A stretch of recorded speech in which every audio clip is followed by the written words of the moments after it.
Ye omukulu Bobi Wine atasibye zikweya kwe kujjayo atemudde afande omu oba muyite omusirikale eyali atuusizza ogw'obutemu ku mukulu kasirye ng'ono munamawulire we.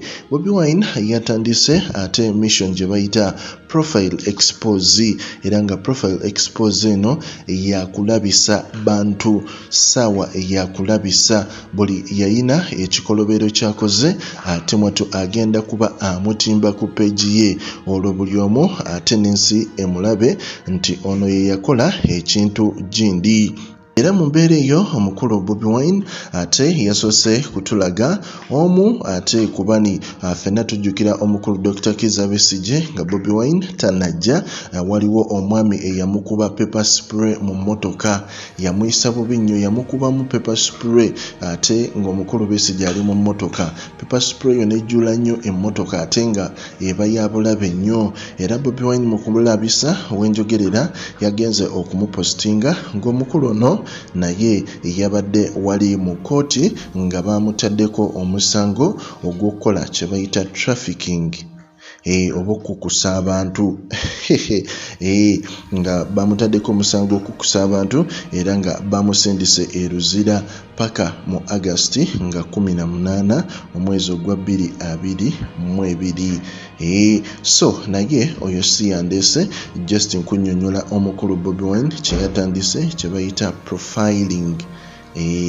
So omukulu ono yeyo mission gye yatandise yasoose natulaga n'omukulu omulala amanyiddwa nga Abayine Enoch ono nga regional police commander owawali e Masaka sub-region era nga mwatu ye yakuba kasirye ate mwatu essasi ku mutwe nerimwabya omutwe ate mu campaign ey'omukulu Bobi Wine.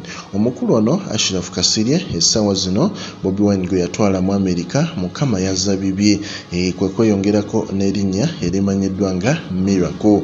Bobi Wine n'agamba nti omukulu ono Abayine ayinza okuba neighbor wo ayinza okuba omwagalwawo oba mukwano gwo oba relative wo n'agamba naye oyinza okubeera next victim.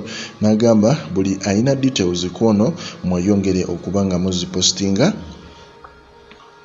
musobole okuba nga mulabisa. Ya mission yatandise tiimu kulabisa Progen Media. Buli mulembe gukyuka n'enzimba naye ekyuka. Kato Akura Construction Services Limited twakuguka nnyo mu kuzimba kwa buli kika okutuukagana n'omulembe. Tuzimba biodigester septic tank tezijjula ate ng'okuzimbibwa etwala ekifo kitono ddala ab'amaka amasomero amasinzizo hotels n'ebifo ebirala. Mwetaaga kabuyonjo ekika kino mutambule n'omulembe. Tukola general construction okuba plan eza buli kika okukola finishing electrical installation plumbing okusiba tiles ne painting kw'ossa n'okusima enzizi eza buli kika. Tusangibwa Nateete ku Prime Village Mall level 2 room D7 esimu noti 757 noti 54 noti oba noti 772 noti 9 Kato Akura Construction Services Limited. Zimba Uganda.